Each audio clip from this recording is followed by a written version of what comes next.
Hello दोस्तों, स्वागत है आप सभी का इंडियन नर्सिंग स्टडीज में। आज का हमारा इस क्लास का टॉपिक होगा नोजोफोमियल इन्फेक्शन।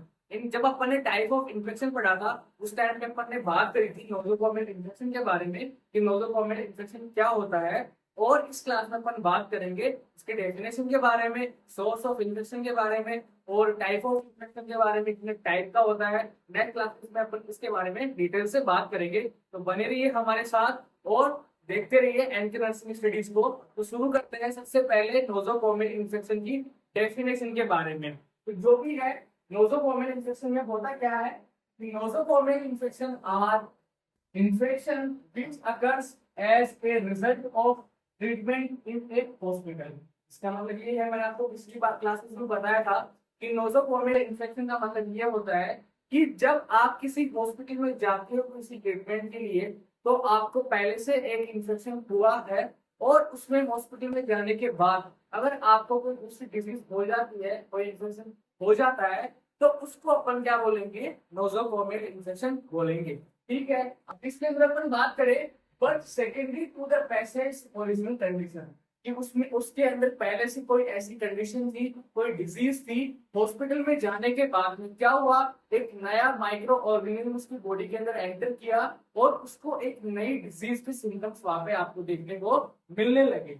अब अपन बात करें, infection are considered nosocomial if the first appear 48 hours of or more after hospital admission or with in 30 days after discharge. इसका मतलब ये है कि अब आप ये जो हॉस्पिटल एक्वायर्ड इन्फेक्शन है, जो नोजोफोमियल इन्फेक्शन है, उसको बोलोगे कब, कि आपको कैसे पता लगेगा कि ये जो पेशेंट को नया इन्फेक्शन हुआ है, नए डिजीज के सिम्टम्स आ रहे हैं, वो ये हॉस्पिटल में आने के बाद ही आए। इसके लिए अपने को टाइम बता दिया गया कि एक पेशेंट के हॉस्पिटल में एडमिशन के बाद में अगर 48 आवर्स के बाद अगर उसको कोई सिम्टम्स आ रहा है, एडमिशन के 48 आवर्स के बाद अगर उसको कोई सिम्टम्स आ रहा है, तो उस इन्फेक्शन को क्या बोलेंगे, नोजोफोमियल इन्फेक्शन बोलेंगे। उससे पता लगेगा कि ये जो सिम्टम्स आया है ये पेशेंट के हॉस्पिटल में एडमिट होने के बाद में डेवलप हुआ है। इससे अपने को पता लगा कि अगर किसी पेशेंट को 48 आवर्स से पहले अगर किसी डिजीज के सिम्टम्स आते हैं, उसको क्या बोलेंगे, उसको नोजोफोमियल इन्फेक्शन नहीं बोलेंगे। ये बात आपको ध्यान में रखनी है, ठीक है। और अगर अपन आगे बात करें विद 30 डेज आफ्टर डिस्चार्ज, तो ये तो हो गया एडमिशन के बाद में कि उसको क्या हुआ, 48 आवर्स ऑफ एडमिशन, अगर उसको एडमिशन होने के 48 आवर्स के बाद अगर उसको सिम्टम्स आ रहे हैं, तो उससे पता लगेगा कि ये जो इन्फेक्शन हुआ है वो हॉस्पिटल में आने के बाद में हुआ है। और अगर किसी पेशेंट का डिस्चार्ज हो चुका है और वो डिस्चार्ज होने के बाद में अगर वो इन्फेक्शन डेवलप होता है 30 दिन के अंदर अंदर, जब उसको डिस्चार्ज हुआ उसके बाद में 30 दिन के अंदर अंदर उसको कोई डिजीज डेवलप हो रही है, तो उससे पता लगेगा कि ये जो डिजीज है ये किस वजह से हुई, कि उसका हॉस्पिटल के अंदर कोई ना कोई सेकेंडरी इन्फेक्शन हो गया था जिसके सिम्टम्स अब उसको अपेयर हो रहे हैं। तो टाइम ड्यूरेशन क्या रहा अपने लिए, जो नोजोफोमियल इन्फेक्शन है उसका टाइम ड्यूरेशन क्या रहा, 48 hours of admission to 30 days after discharge. ठीक है, तो ये बात आपको ध्यान में रखनी है। नेक्स्ट अपन बात करें, नोजोफोमियल comes from the Greek word nosocomion meaning hospital। नोसोफोमिया जो वर्ड है, नोसोफोमियल वर्ड है, ये कहाँ से आया है, ये आया है ग्रीक वर्ड नोसोफोमियम से, वहां से ये वर्ड डिराइव हुआ है और इसका मतलब क्या होता है, हॉस्पिटल। इसका मतलब क्या होता है, हॉस्पिटल। नोसोफोमियल का मतलब क्या होता है, हॉस्पिटल के, हॉस्पिटल के अंदर वो कुछ ना कुछ एक्वायर्ड कर रहा है, इस वजह से इसको क्या बोला गया, नोसोफोमियल इन्फेक्शन बोला गया। नेक्स्ट अपन बात करें, this type of infection is also known as hospital acquired infection। जो ये नोजोफोमियल इन्फेक्शन है इसको दूसरे किस नाम से जाना जाता है, हॉस्पिटल एक्वायर्ड इन्फेक्शन के नाम से भी जाना जाता है। ठीक है, तो अगर आपके पास अगर एग्जाम के अंदर अगर आपसे एग्जामिनर पूछता है कि आप हॉस्पिटल एक्वायर्ड इन्फेक्शन के बारे में बताइए, तब भी आपको उसके बारे में बताए नोजोफोमियल इन्फेक्शन के बारे में बताना। तो ये आपको ध्यान में रखना है कि जो नोजोफोमियल इन्फेक्शन है वही क्या है, हॉस्पिटल एक्वायर्ड इन्फेक्शन है। ये दोनों एक ही प्रोसेस के, एक ही डिजीज के नाम है, एक ही इन्फेक्शन के नाम है। नेक्स्ट अपन बात करें, most common nosocomial infection are ventilator associated pneumonia. अब ये भी आपको ध्यान में रखना है कि मोस्ट कॉमन जो नोसोकोमियल इन्फेक्शन है वो कौन सा होता है, वेंटिलेटर एसोसिएटेड न्यूमोनिया। तो न्यूमोनिया सबसे कॉमन है हॉस्पिटल में एडमिट होने के बाद में जो नोजोकोमियल इन्फेक्शन है वो सबसे कॉमन अगर कोई सा होता है तो वो होता है वेंटिलेटर एसोसिएटेड न्यूमोनिया। ये आप बात आपको ध्यान में हमेशा रखनी है, ठीक है। तो ये अपन ने बात करी कि जो नोजोकोमियल इन्फेक्शन है वो होता क्या है, अपन किस टाइम ड्यूरेशन के अंदर मानेंगे, इसको कब तक नोजोकोमियल इन्फेक्शन बोला जाएगा, और ये जो नोजोकोमियल है वो कहाँ से डिराइव हुआ है, साथ ही साथ इसको और किस नाम से जाना जाता है कि हॉस्पिटल एक्वायर्ड इन्फेक्शन को भी क्या बोलते हैं, नोजोकोमियल इन्फेक्शन बोलते हैं। और जो मोस्ट कॉमन जो इन्फेक्शन है वो कौन सा होता है, वेंटिलेटर एसोसिएटेड न्यूमोनिया होता है। इसके अंदर एक यूरिनरी ट्रैक्ट इन्फेक्शन होता है, वो भी जनरली आपको जो हॉस्पिटल में एडमिशन लेने वाले जो पेशेंट्स है उनके अंदर यूटीआई देखने को मिलता है, ठीक है। यूरिनरी ट्रैक्ट इन्फेक्शन भी वहाँ पे आपको देखने को मिलेगा, ठीक है। और इसका क्या होगा, इसका पॉजिटिव ऑर्गेनिज्म होगा वो कौन सा होगा, स्ट्रेप्टोकोकस ऑरियस, ठीक है। इससे जो न्यूमोनिया है इसका जो मोस्ट पॉजिटिव ऑर्गेनिज्म होगा वो कौन सा होगा, स्ट्रेप्टोकोकस ऑरियस के नाम से जो बैक्टीरिया है वो क्या होगा, इसका पॉजिटिव ऑर्गेनिज्म होगा। और जो यूटीआई होता है, यूरिनरी ट्रैक्ट इन्फेक्शन होता है, उसका जो मोस्ट कॉमन कॉज होता है वो होता है ई कोलाई। तो ये बात भी आपको ध्यान में रखनी है। नेक्स्ट अपन बात करें कोज के बारे में कि जो नोजोकोमियल इन्फेक्शन है वो मोस्ट कॉमनली होता क्यों है, ठीक है। इसमें अपन बात करें तो nosocomial infection are commonly transmitted when healthcare providers become complacent and do not practice correct hygiene regularly। मैंने आपको पहले ही बताया था कि इन्फेक्शन से बचने का सबसे मोस्ट कॉमन जो तरीका है वो क्या होता है कि हाइजीन अगर आप मेंटेन करके रखते हो तो आप किसी भी टाइप के इन्फेक्शन से वहां पे बच सकते हो। तो ये जो नोजोकोमियल इन्फेक्शन जो हुआ वो क्यों हुआ कि अगर कोई पेशेंट हॉस्पिटल के अंदर जा रहे हैं और वहाँ पे कोई हेल्थ सर्विसेज को प्रोवाइड करवाई जा रही है, अगर वो सही नहीं है या फिर कभी जो भी हेल्थ प्रैक्टिशनर्स है जो हॉस्पिटल में काम करने वाले हेल्थ वर्कर है वो अगर प्रॉपर हाइजीन मेंटेन नहीं कर रहे हैं, इससे क्या होगा कि वो जो इन्फेक्शन है वो फैलने के चांसेस वहाँ पे ज्यादा हो जाएंगे। नेक्स्ट अपन बात करें also increased use of outpatient treatment in recent decades means that a greater percentage of people who are hospitalized today are likely to be severely ill with more weakened immune system than in the past। इसका मतलब ये है कि आजकल क्या हो गया है कि नई नई बीमारियां आने की वजह से जो भी हॉस्पिटल में जाने वाले लोगों की जो नंबर्स है वो धीरे धीरे क्या हो रहे हैं, बढ़ रहे हैं, ठीक है। नई नई बीमारी आ रही है तो उसके ट्रीटमेंट के लिए आपको कहाँ पे जाना पड़ता है, हॉस्पिटल के अंदर जाना पड़ेगा।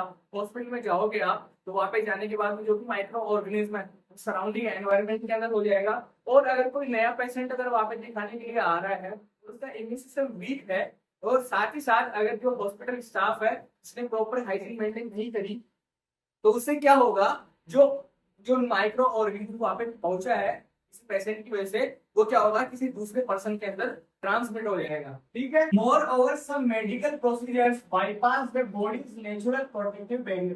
तो कभी कभी क्या होता है कि जब आप हॉस्पिटल में जाते हो और जो पेशेंट है अगर उसके साथ कोई भी सर्जरी असिस्ट कर रहे हो, उसको कुछ भी ऐसा मेडिकल प्रोसीजर किया जा रहा है, उस टाइम पे क्या होगा कि जो उसकी नेचुरल जो बॉडी बैरियर है जो वो इम्यूनिटी मेंटेन करके रखता है, जैसे अगर उनका कोई भी नॉर्मल बॉडी हो रहा है वो क्या करेगा, एक ऑर्गन से दूसरे ऑर्गन की तरफ ट्रांसफर हो सकता है और वहां पे जाके क्या कर सकता है, डिजीज कॉज कर सकता है, ठीक है। ये बात भी आपको वहां पे ध्यान में रखनी है। नेक्स्ट बात अपन करें, since medical staff move from patient to patient the staff themselves serve as a means of spreading pathogens. इसका मतलब ये है कि अभी आपको पता है कि जब आप हॉस्पिटल में काम करते हो तो वहां पे क्या होता है कि आपको जो डिफरेंट टाइप्स की जो पेशेंट्स है उनका ध्यान रखना पड़ता है, उनको ट्रीटमेंट प्रोवाइड करवाना पड़ता है।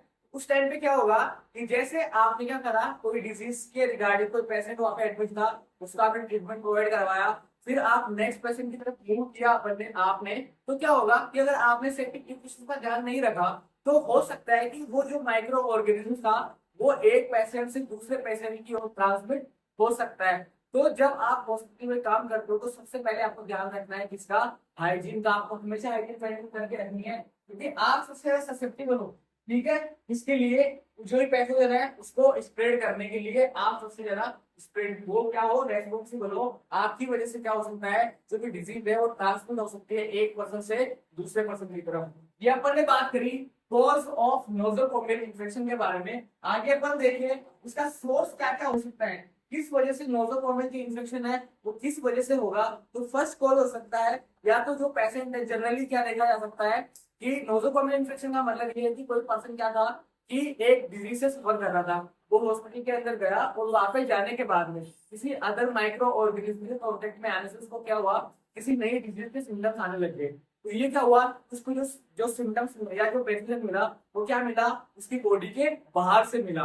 और ये दूसरी कंडीशन क्या हो सकती है कि उसकी बॉडी के अंदर रहने वाला नॉर्मल फ्लोरा क्या करे, वो एक नई डिजीज कॉज कर दे किसी भी वजह से। जैसे उसका इम्यून सिस्टम क्या हुआ, वीक हो गया, उसका प्रॉपर बॉडी फंक्शन नहीं कर रहा था, उस वजह से उसका जो नॉर्मल बॉडी फ्लोरा है उसने क्या करा, उसके अंदर डिजीज कॉज कर दी। तो ऐसे क्या कर सकते हैं, जो भी सोर्स ऑफ इन्फेक्शन है वो दो तरीके से हो सकते हैं। या तो क्या होगा, एक्सोजिनस होगा, मतलब बॉडी के बाहर से पैथोजन एंटर करेगा, या फिर एंडोजिनस होगा, वो बॉडी के अंदर नॉर्मल फ्लोरा है वो ही क्या करेगा, डिजीज कॉज करेगा। तो फर्स्ट अपन बात करें एक्सोजिनस की। Hospital infection is mostly exogenous from another patient और मेंबर ऑफ स्टाफ और from the environment in the hospital.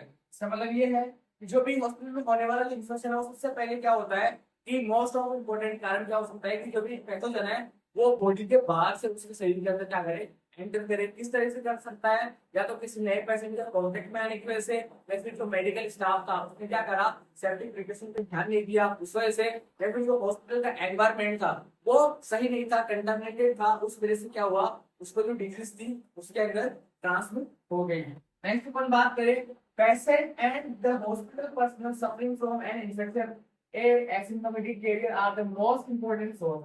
इसका मतलब ये है कि कोई भी हॉस्पिटल पर्सनल, जो भी हेल्थ केयर वर्कर है, वो हॉस्पिटल में काम कर रहा है, तभी मैंने आपको बताया कि वो क्या करता है, डिफरेंट काइंड ऑफ जो पेशेंट है उनकी देखभाल करता है, उनको ट्रीटमेंट प्रोवाइड करवाता है। तो उनके कॉन्टेक्ट में आने से उनकी जो पैथोजेंस है वो भी क्या होंगे, उसकी जो भी बॉडी है उसके ऊपर आ जाएंगे, और आप दूसरे पेशेंट की तरफ मूव करते हो तो हो सकता है कि वो जो पैथोजन है वो उसके ऊपर ट्रांसमिट हो जाए। तो ये आपको ध्यान में रखना है। फिर कोई ऐसा स्टाफ जिसके अंदर एसिम्प्टोमेटिक रूप से वो डिजीज है, तो वो क्या कर सकता है, उस डिजीज को ट्रांसमिट कर सकता है उसी नए पेशेंट में। ठीक है, नेक्स्ट पर बात करें environmental source include inanimate objects, air, water, food in the hospital। इसका मतलब ये है कि एक तो कैसे फैला, क्योंकि हेल्थ पर्सनल थे उनकी वजह से गया, लेकिन एसिम्प्टोमेटिक कैरियर था उसकी वजह से गया, या फिर एनवायरमेंटल सोर्स की अपन बात करें तो जो इनएनिमेट ऑब्जेक्ट हो गए, वो एयर हो गई, वाटर हो गया, या जो उसको खाना दिया जा रहा है हॉस्पिटल के अंदर